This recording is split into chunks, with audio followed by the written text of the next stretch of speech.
I've just woken up. I've just woken up. Me acabo de despertar. I've just woken up.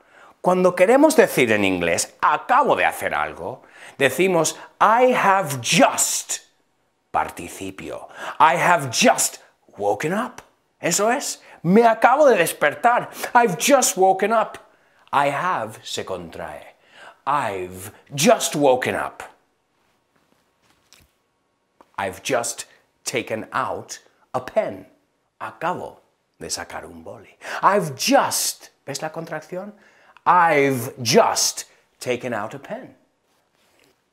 I've just put away my pen. Acabo de guardar el boli. I've just put away my pen. I've just taught you a new structure.